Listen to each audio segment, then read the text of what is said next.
Good afternoon, everyone who is joining us today for the second session in our Startup Founder series.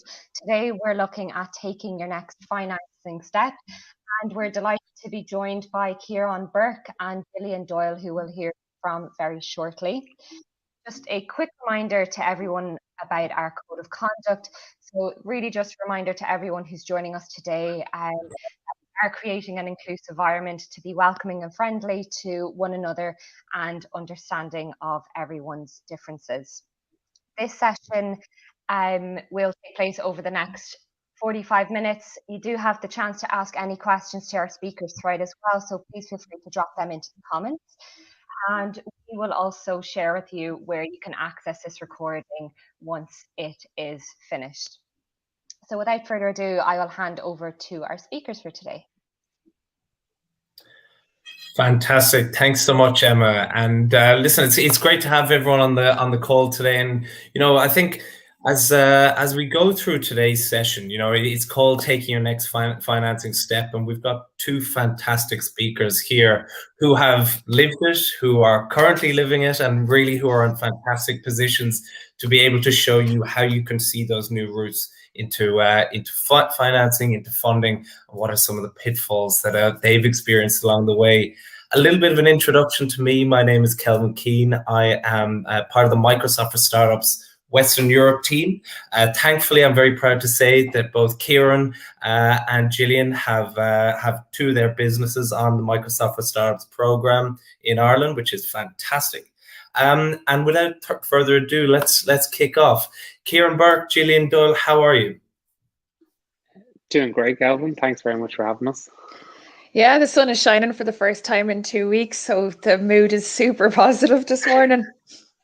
Good stuff, good stuff. That's all we ask for. We ask for good financing conversation and sunny weather. If we get that.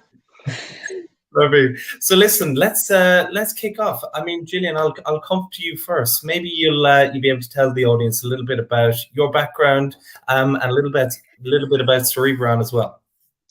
Yeah, so I'm the co-founder with my husband of Ciaran. I'm the CEO, and basically Ciaran is a fintech. We work in the non-performing consumer debt space. So basically we try and prevent people from becoming insolvent, and when that does happen, we work with the different people who are involved, whether it's creditors or insolvency firms, to make sure that the consumer gets the right advice, they get the right journey, but it all sits on top of really class data analytics. So very interesting space at the moment. And I guess probably what's more appropriate is that we've been through different rounds. We've done a pre-seed, we've had angel investors, VCs, big VCs, smaller VCs, different types, all sorts of mixed in. We've done a seed round, we've done a top-up seed round, and we're just closing our Series A. So effectively it'll all come to the guts of about 16.5 million in total. So yeah. Fantastic. And Ciaran, how about yourself? My name's Ciaran, obviously, a co-founder of Swoop, and Swoop is a platform for business owners and accountants to get access to a broad range of financial products. So things we look at are lending, banking, insurance, and relative to this conversation, investment. So since launching Swoop in 2018, we've seen about 40,000 businesses get access to our market and start to utilize it to get access to various different products. In terms of, I suppose, this conversation can definitely talk into where we've seen businesses succeed or not succeed in equity, lending, grants, in terms of all the kind of different funding routes a business might go down. And we ourselves are a bit of a walking case study for our own platform. We've received startup lending, we've gotten early stage seed-based equity finance, we've used tax incentivized investment structures such as EIS, SEIS, tier 1 investment. We've gone and won grants with Enterprise Ireland. We won open banking kind of competition-based grants. We've just signed our Series A as well. So can definitely talk into the various different instruments we've used and all the different types of funding that you would find on Swoop as well, if that's useful. Fantastic, fantastic. And I guess just a quick call out before we move on. You know, this hopefully is going to be a very interactive conversation between the three of us, but anyone watching on the stream, make sure if you have any questions, if you want to even share some of your own insights, your own experiences, make sure to put them in the comments and we'll either get to you throughout or at the end. So in terms, Gillian, you started off there with a very succinct value proposition around what you guys at Ciaran are doing, and obviously ability to articulate that message is so attractive for investors. And you've gone through different stages of investment. How have you refined that message as you've gone through? Have you had to adapt for different investors? How have you landed on that message now going for that Series A? Yeah, I think it's really important. We made the mistake at the very beginning, particularly on our first seed round, that we weren't able to articulate the opportunity well enough. So although we were starting in a very niche market, and how I articulated the proposition, how that could grow, we didn't do very well. It definitely minimized us. So I'm sure like Ciaran is much more of an expert on this, but different investors have different types of profiles of companies that they want to invest in. And so by us not giving them the big picture where we could lead this to go, because you're so, at the very beginning, you're so, I can do this, I can see this, I know how to do these next couple of years, that you're almost afraid to explain where you think it's going to go. And actually by not doing that, we did eliminate a lot of people that may have invested in the company at the very start. So in terms of refining it, and I'm a technical, so I'm a nerd by trade, I'm a data scientist, this is not my forte.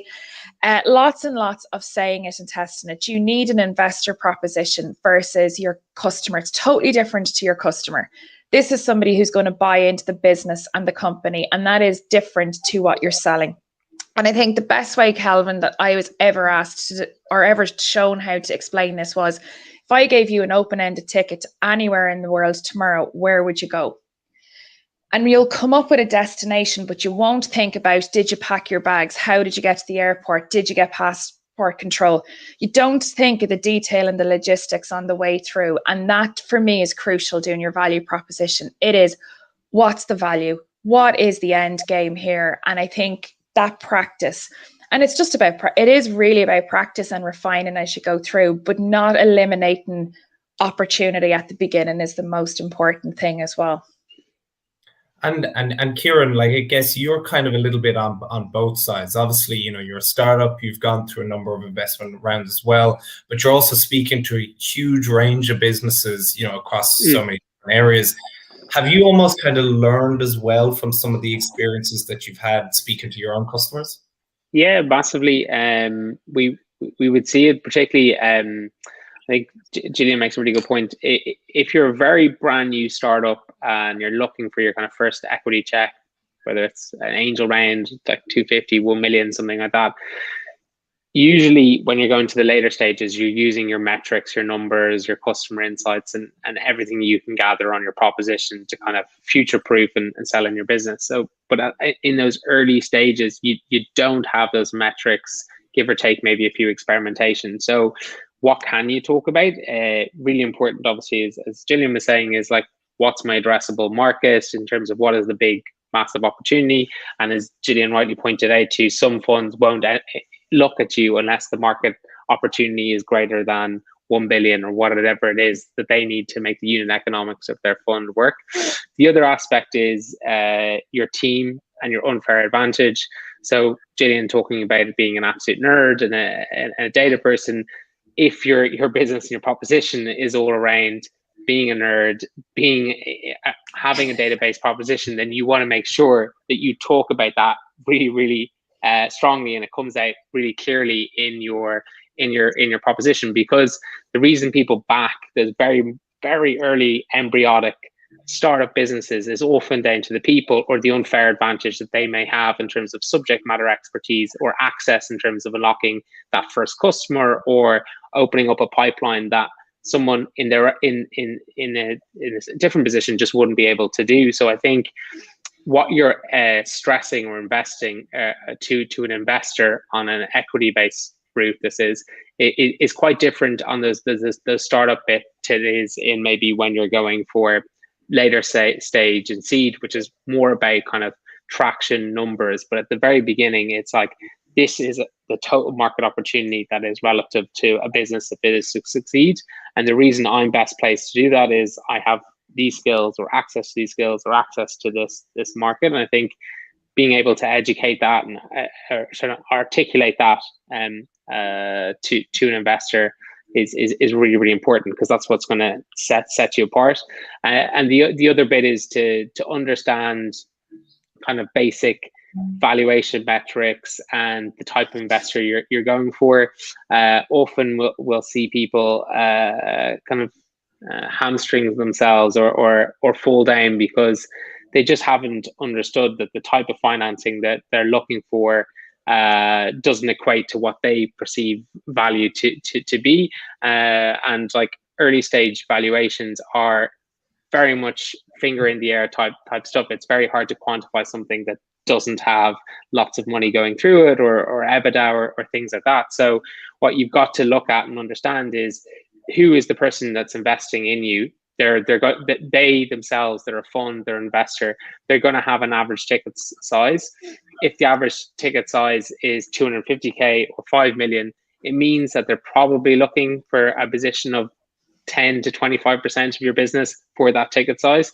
So rough calculation, whatever 100% of that is usually the valuation that they're expecting to work within once they buy into your concept. So aligning yourself to the valuations and the check sizes that you're going after are really important, because you're just going to waste your time if you're going out after things that aren't attainable because you're being unrealistic with your expectations. And Gillian, is that kind of aligning to where you kind of were when you were making your initial evaluations? You know, I think Ciaran mentioned it there. There's kind of no almost sort of real sort of quants around it, but it's almost sort of learn by doing, get to know what the metrics are, and then, you know, apply it to the VCs or the investors that you want to go after. How does that, shape up with yourself? Yeah, absolutely. I think you have to be fair as well. At the very beginning, you haven't a clue. Like, you have no idea how this works. And, you know, you've come up with an idea for a company, maybe you have a couple of years traction, but then you're reading, like, you know, Silicon Valley articles and you're watching these pitches online and you're honestly sitting there floored going, God, I don't know if I can ever do that. And the reality is it's not like that at all. I mean, what I would say to anybody is, start talking to people now, even if you think it's a year that you're going to do it. So I think management is a huge part of this. You have to decide, are you a company that needs investment? Are you going to continue to bootstrap? When are you going to get revenue? And make that early decision. We knew we were going to need investment, and we completely underestimated, as every company does, how much we were going to need to be able to do it. So whatever's in your head, at least double it, at the very least. But definitely start talking to whoever it is now that's out there and that's in your territory. You know, there's a finite list of them. Find out from other founders what, as Ciaran says, is their ticket size, the type of company, so you can eliminate. But everybody else, go and ask them what they want. Like, we went out and we asked a couple of the VCs, what is it that you would be looking for? Because I'm as a CEO, I've never done this. And I was kind of going, how on earth am I supposed to figure out what my valuation is? And how do I put 4 years worth of figures together? I don't even know what we're going to be doing next week, because that's what it feels like, you know? So go out and ask them for early stage companies. Ciaran's right, valuation is completely dependent on your situation, and it really does come about on what somebody is willing to pay for it. And a perfect example is, if I had done, so we've our term sheet agreed for a Series A.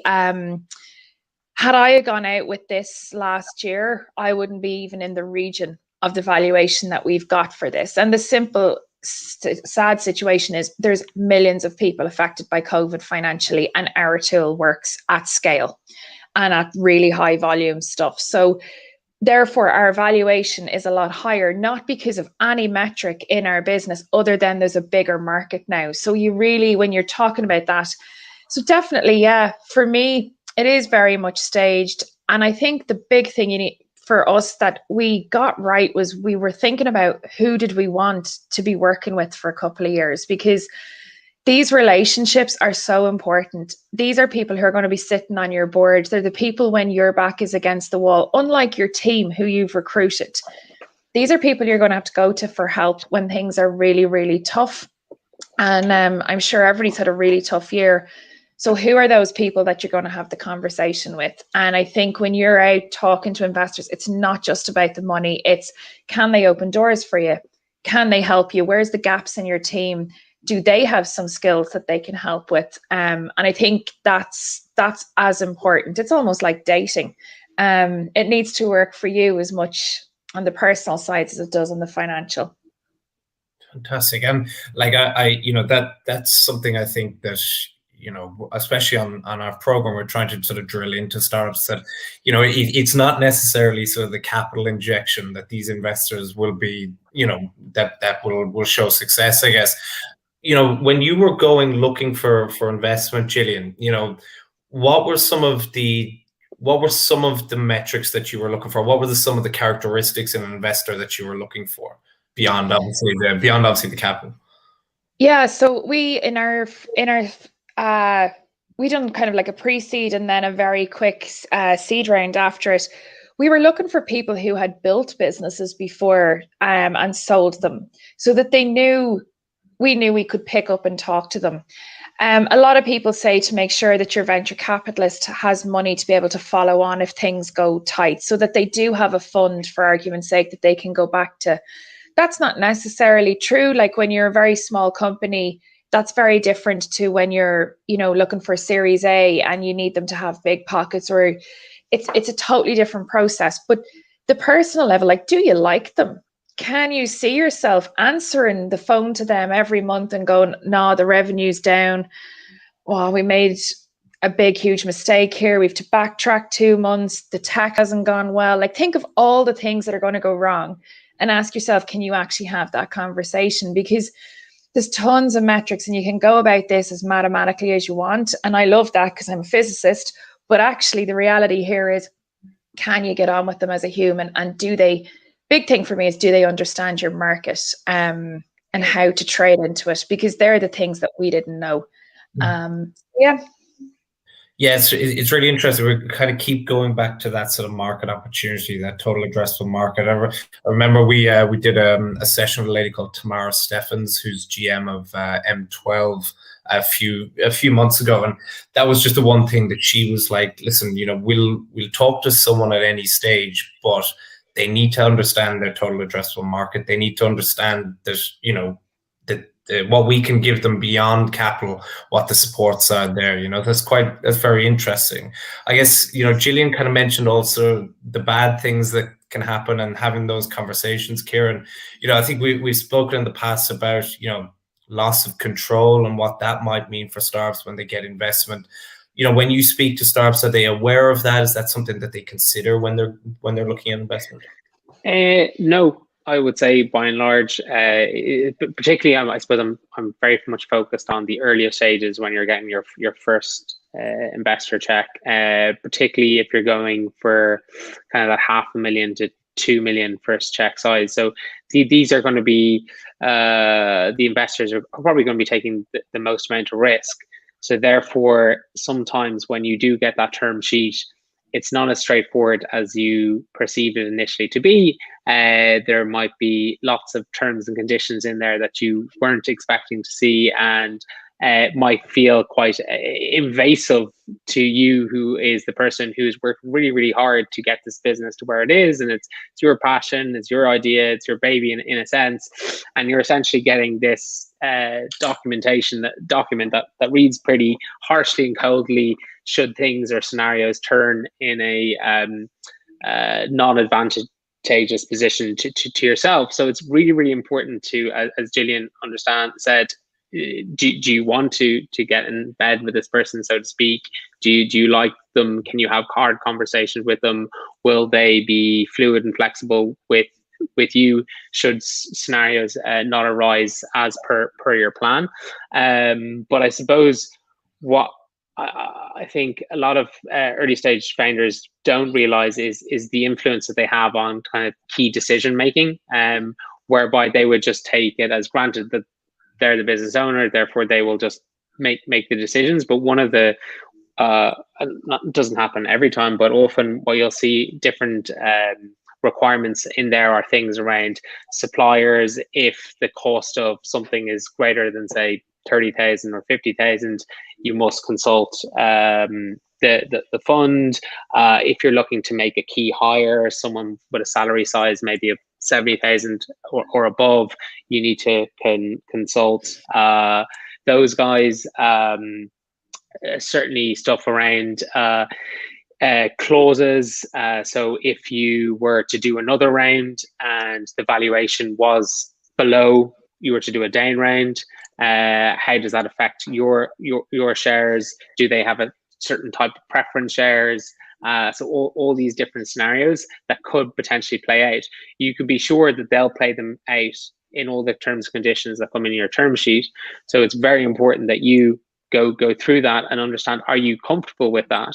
But at the same time, they are, again, reasonable people and are able to have conversations. So what they're fully expecting you to come back at them and inquire and be able to kind of haggle and remove some of these terminologies. So like often when it does get to the kind of the deal stage of around some of the delays are often the kind of backwards and forwards, but it's really important for you as a founder to obviously go through the agreement in detail. But I would heavily encourage to bring external people, whether it's solicitors or people within your own network to go through it, query it, and understand, particularly around all the situational based rules or terms that will be in there, because it can be quite distressing if you don't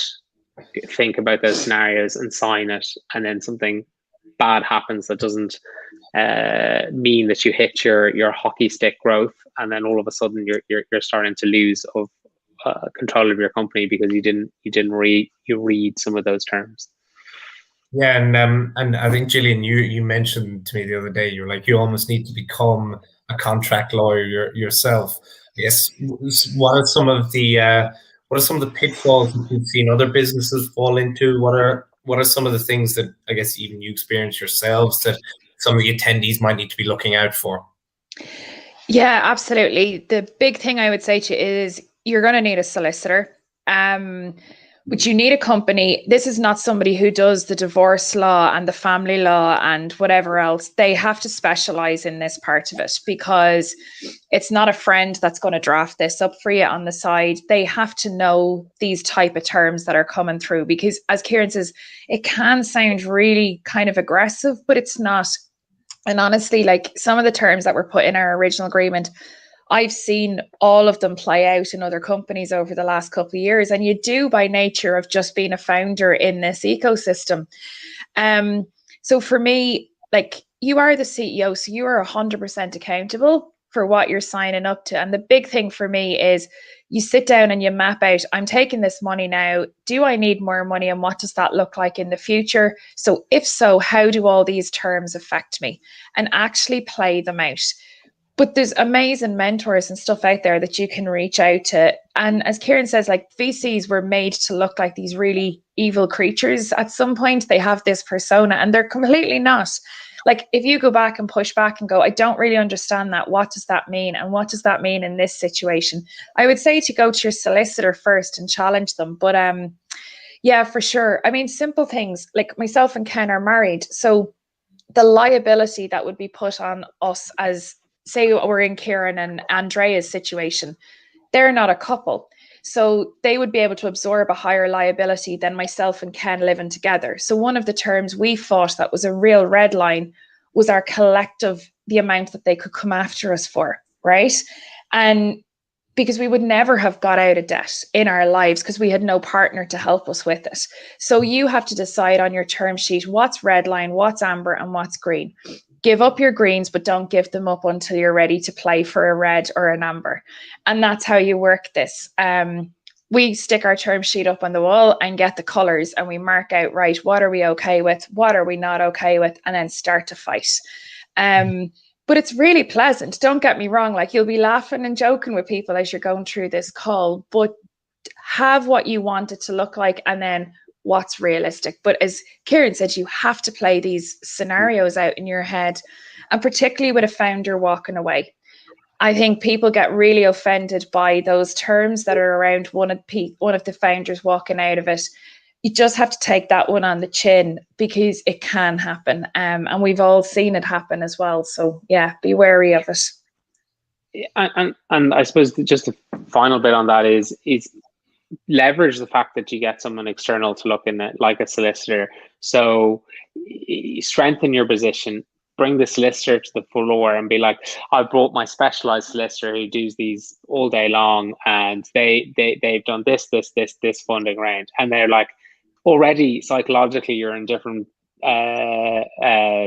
better space with the investor, because you're channeling what really is your thoughts through this subject matter expertise as to what it should look like, as opposed to you going and being all emotive and saying, no, I'm not signing up to that, not signing up to this, and being clever about how you channel what you invariably want to appear on that sheet. That's very, like, I mean, you know, I think if anyone's going to take anything out of this session today, red, amber, green on the term sheet, and you won't go too far wrong. So I guess, Ciaran, you know, we've spoken a lot about sort of VC funding already, and you know, since 2018, yourself and Andrea, you know, co-founding Swoop, you've helped, you know, thousands of companies get millions in financing, and obviously there are several kind of routes to that particular financing. I guess away from things like VCs, what are some of the other mechanisms that startups and scale-ups can be using? Yeah, absolutely. I think it's so important to stress this with young companies, in that, like, your chance of actually getting that VC check is so small, and that's not because you're a bad founder or you've got a bad business. It's just there is just a limited chance to getting it, and there's so many subjective matters of whether the funder likes you as well at play, as well as whether there's market dynamics for the business or not. So, but actually there's a huge heap of funding solutions out there. I'll chat into some of them here. Some of them are geographical required, but say within the UK market, there's a pretty awesome scheme, a government-backed scheme called startup loans. So whereby if you're a director in the business, you can get up to £25,000 at a preferential loan rate of 6% flat rate across a period of five years. So say if there was two founders in the business, you get up to £50,000. That essentially allows you to get some, if it's a tech-based business, an MVP out the door, so that you can start to get traction. Or you might be in food, or you might be in fashion. It will get you a production run. It might get you your first supply or something like that. So how you can get access to that kind of sum of capital is really interesting. What we've seen in terms of the other debt space, in terms of debt products that seem to work quite well, particularly for, we've seen a huge growth in the number of e-commerce businesses, naturally because of COVID in the last while. But what e-commerce businesses give you is amazing data to leverage. So invariably, you're going to be selling on some sort of platform. It could be Shopify, you could be utilizing Stripe, WooCommerce, Square, whatever the payment processor is. But essentially, that's your ticket to money, because once you hit a kind of a threshold of maybe £10,000 to £15,000 in monthly sales, you can leverage that to get money into the business. So that revenue-based finance facility is becoming more and more popular. So you'll see a big growth. There's an Irish company, Wayflyer, that's really doing well in this space. You've got Uncapped, you've got Clearbank. But in essence, if you start to understand how many sales you're getting through your e-commerce channel, you can start to leverage all the data that sits in your e-commerce and get the value of that monthly sales times X amount. and start to get that as your cash flow facility that you can use. If we've also seen where businesses start to really understand their digital marketing proposition. So whereby I'm spending £1 on my Google ads and I'm getting £2 back essentially on that. And I can show that through my metrics. I can then go across and get my whole marketing budget paid for and take the percentage off the sale, and then just start to cycle that cash and build that proposition up. And again, that's a really good use case of funding, because often what people do with early stage funding with VCs is just put it all on marketing. But in essence, you don't need to do that if you know your marketing equations.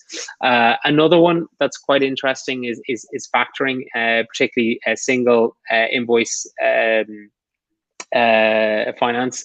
So whereby you see this time and time again in, say, food and beverage, whereby you might land a Tesco or a Carrefour or something like that.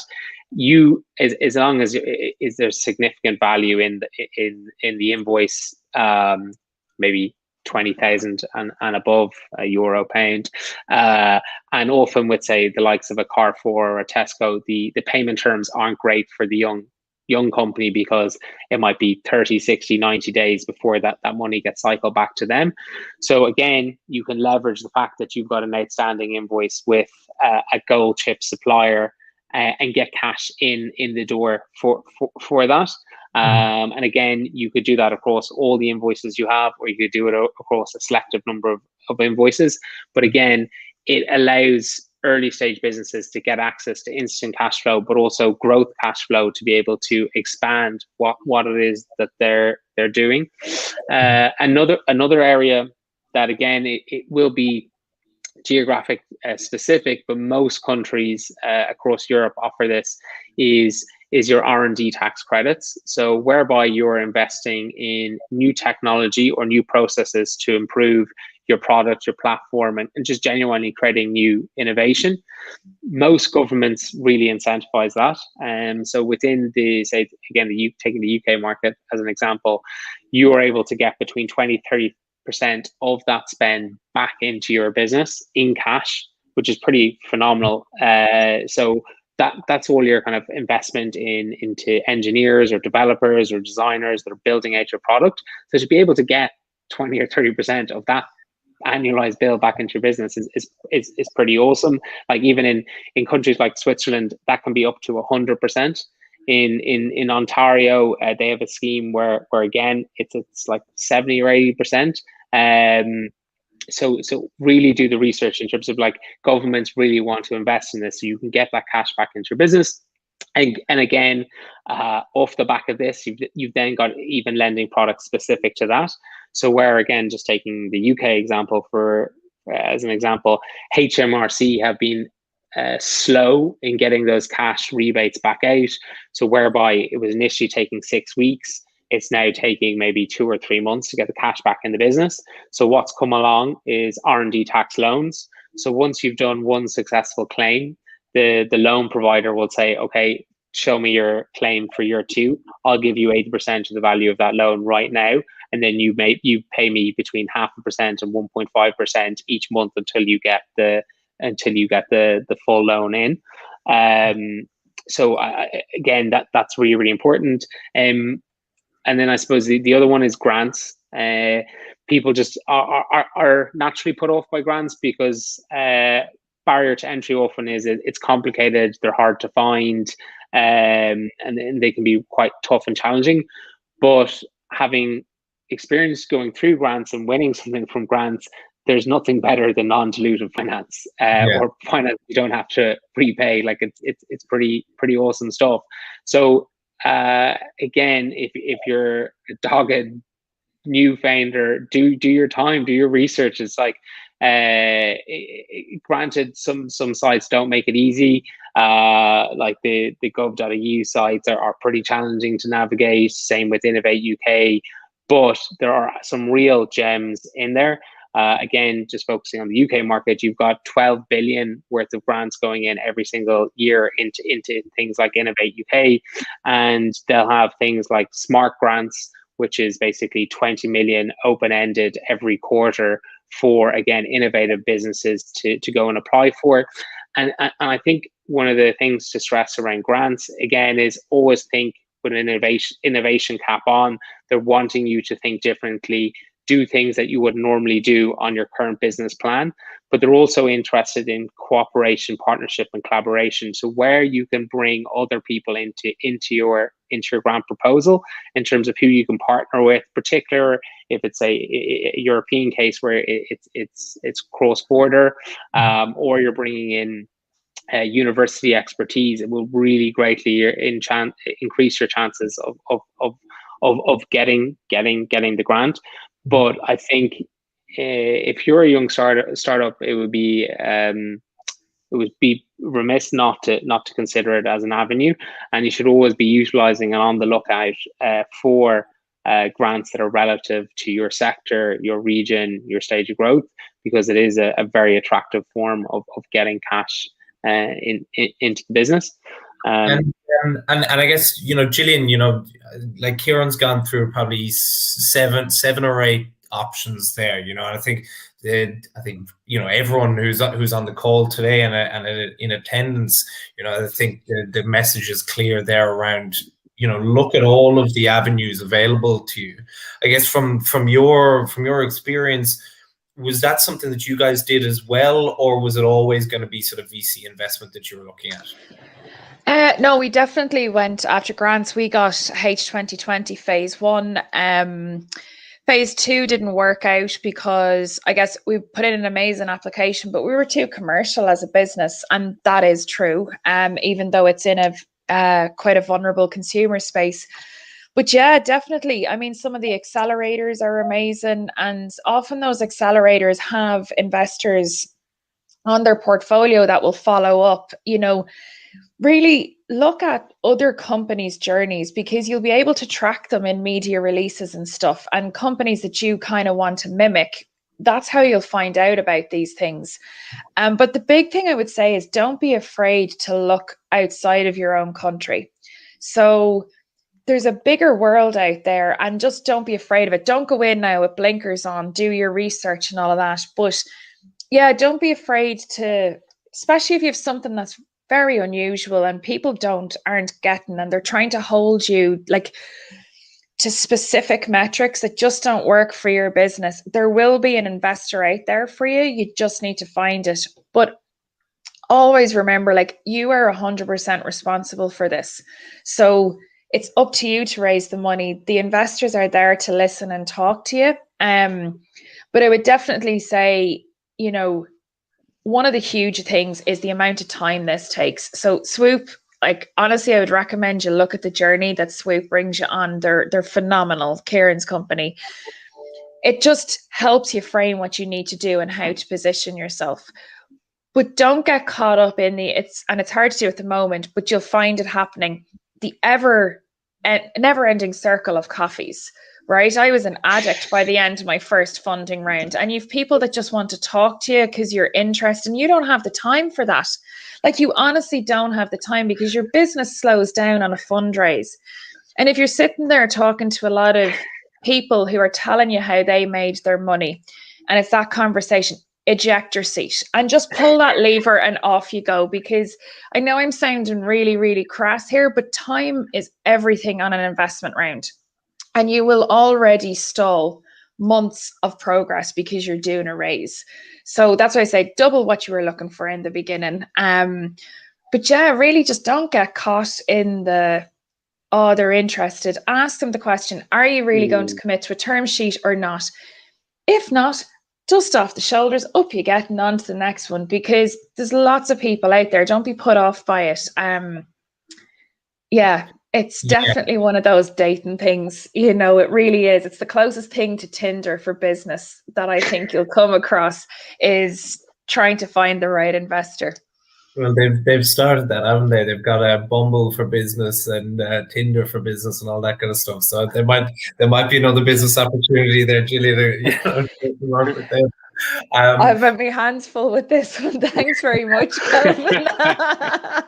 I could do that business. But yeah, like, I mean, it's interesting what you say there about, obviously kind of asking those right questions around, be direct. If it's, don't be worrying about being direct to, I guess, get the answers that you're looking for, and making sure that you're using your time as wisely as possible. But also, you made a great point there about look outside of your own country. We did a session with a guy called Matthew Goldstein, who's a partner with M12 in London, and he was saying what the pandemic has given him is probably a lot more time to look outside of the UK where he's based, and he now has a lot more flexibility to look at companies on an international basis, and that is translating to a lot of VCs. So although you're looking at funding and you might say, okay, what are the VCs are out, say, beyond Ireland, where you are, Gillian, VCs are also kind of looking the same way. They're going, what are the opportunities outside of my own domestic country that I can potentially start investing in? So really, really interesting. I just say on that as well, if you're looking to get into a new international territory, then getting a VC in that location or an angel investor in your space is ideal, because it just helps you start into that area.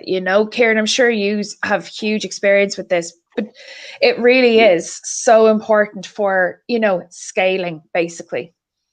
And also, like, as well as you've obviously your business proposition involves you interacting with customers or partners in a new region, if it's internationalization you're going for. So what we found, even with our own business, like a key conduit for Swoop is we white label out our technology to banks or insurance companies. So what we've done is, like, the Canadian market's interesting to us, so we've gone on the kind of looked at Intuit's accelerator program to connect you into the Canadian market within Intuit, or we've chatted to RBC Bank, World Bank of Canada, because they're looking to do a accelerator specifically aimed at the SME market. So look at the markets you're entering in. What's the industry you play in? Is it financial services, is it construction? Are any of the big players running accelerator programs? Are they looking for innovative solutions? And that can be a good way to do it. Similarly, we've engaged with, we opened up in Australia, but we engaged with NAB, the National Australia Bank, before we went down to talk to them to see what bit of our tech could help their proposition and what they were trying to solve. So I think that bit of it's quite important as well. Fantastic. And I guess, listen, we're kind of running close towards time, so I think the final question that I want to ask you is, Cerebra and Swoop, it's really, really interesting businesses that you're both developing. What's the big plans for 2021? I'll let you go first, Ciaran. So a big plan for us is we're actually on the internationalization side of things. We're now live in the UK, Ireland, and Australia, but we want to roll out Swoop to kind of a wider audience. So we're currently looking to do that. So trying to use some of the tactics I just mentioned there myself, and again, very specific to this conversation, we've just kind of signed off on our term sheet. So it's putting into practice what we've committed to doing in terms of growing our business. So what we're trying to do in terms of our technology is, a lot of what we're trying to do for small business owners is save time by connecting them to relevant opportunities. So what that means is it's a data exchange. So the more insights we can give you from your own data, it should be able to connect you to a relevant product. So we're kind of just investing more into that. So as a business owner, hopefully on Swoop, you can get access to more relevant products more quickly. That's what we're trying to do. So hopefully more of that in 2021. Fantastic. And Gillian? Yeah, like that, I guess the term sheet's agreed, so it's in the legals. Never underestimate how long a legal negotiation can be drawn out as well in a funding round. But it's really exciting time for us. I think our market really suffered this year because there's so much forbearance on consumer debt globally that we had to kind of go back to the drawing board and think about how we were going to change and meet basically this challenge that was going to be faced globally. So completely rebuilt the tech, rolling it out. We've customers. We're actually going live facing consumers today, which I never thought I would be saying. Never mind the business plan I wrote when we first done our pre-seed round. So yeah, we're definitely a couple of new territories in the pipeline as well. But it's all about growth this year. And if ever there was a time for our tech to work, it is. There's millions of people in big trouble. So yeah, hopefully we'll become, you'll never hear about us. We're always behind our customers. But hopefully, yeah, we'll help them sort out an awful lot of people this year. Fantastic. And I mean, listen, anyone who's on the call today, go add Gillian, go add Ciaran on LinkedIn, check out the Cerebron website, and listen, really check out the Swoop website, which we've spoken a huge amount about the mechanisms of getting financing on this call today. Swoop, a fantastic mechanism to do that. We've got a couple of questions, thankfully, from the audience. So I'm gonna knock a few of them off you here. So Hamad asks, what are the key metrics investors are looking for in small business or startups post-pandemic? That's probably maybe a bit of a hypothetical, but maybe Ciaran, what are you currently seeing that's coming up? Yeah, I mean, some of the kind of more obvious ones are going to be your traction as a business. So what is it you do? How do you acquire customers? Is there a growth dynamic there between this month and next month? Are you getting more or less? How you acquire the customer is going to be really important to the VC. Is it a very heavy human way that you acquire the customer? Is not going to be attractive to a VC.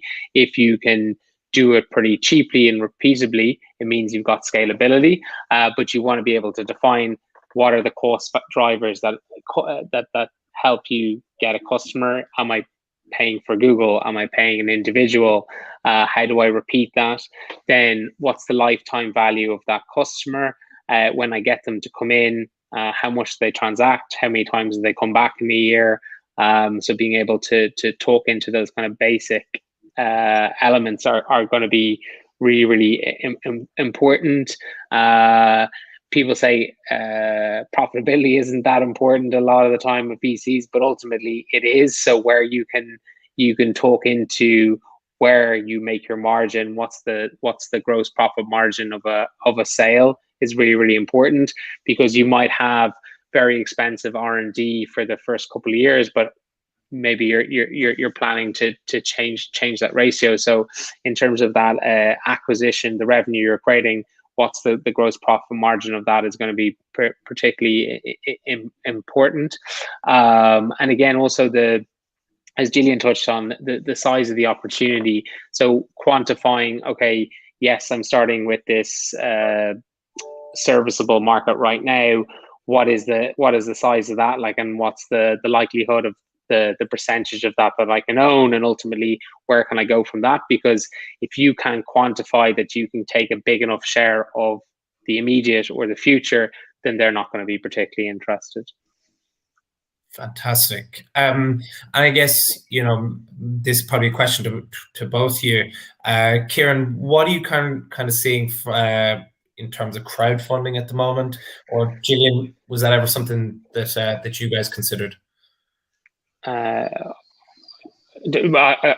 quickly on crowdfunding. Naturally, it lends itself to B2C based business, product based businesses, because on one hand, you're obviously doing it to get cash in, but it gives you a potential upside in terms of it's a marketing tool. Say the likes of a Crowdcube or Seeders, they're going to have about 20,000, 22,000 investors in their database, if not more now. So essentially you've got some email targeting campaigns for it.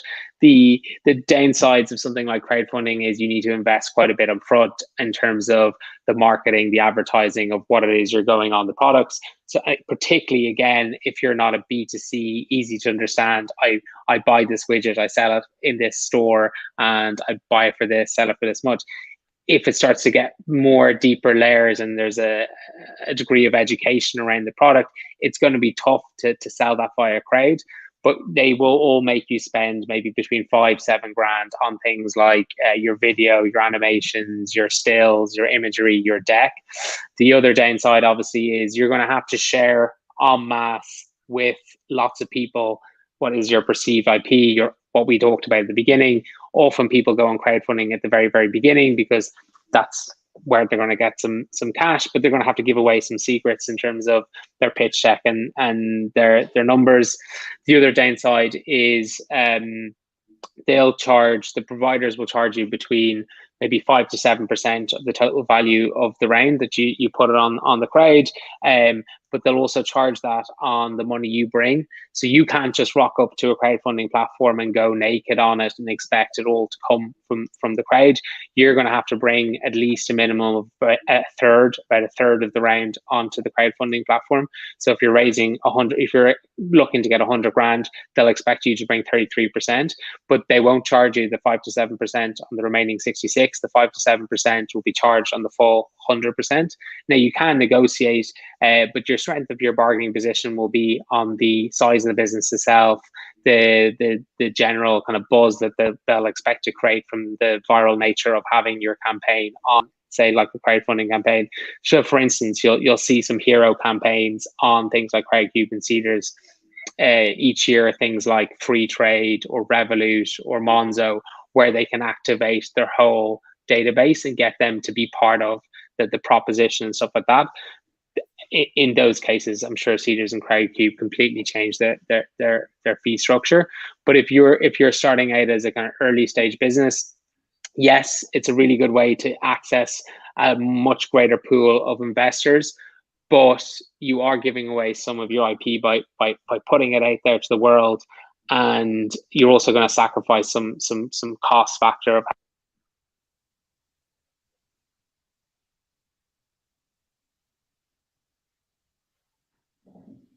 Is Ciaran stalled there?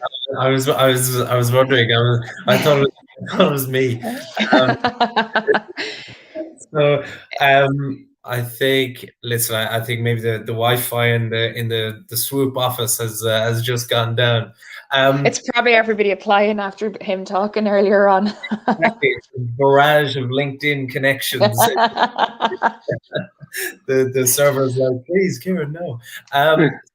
So listen, I think we've kind of come to time there. If there's any other questions that anyone has, we can put them in the chat, and listen, if we could probably answer them through email or another way afterwards. But listen, Gillian, Ciaran, thanks so much for joining us today. It was really, really interesting. And hopefully, Alona says here, thank you very much. You gave me insights I hadn't thought of. So that's listen, if we can make sure that happens to one person for each session, we'd be very pleased. Thanks so much, guys. Cheers, guys. Take care. Bye. Bye.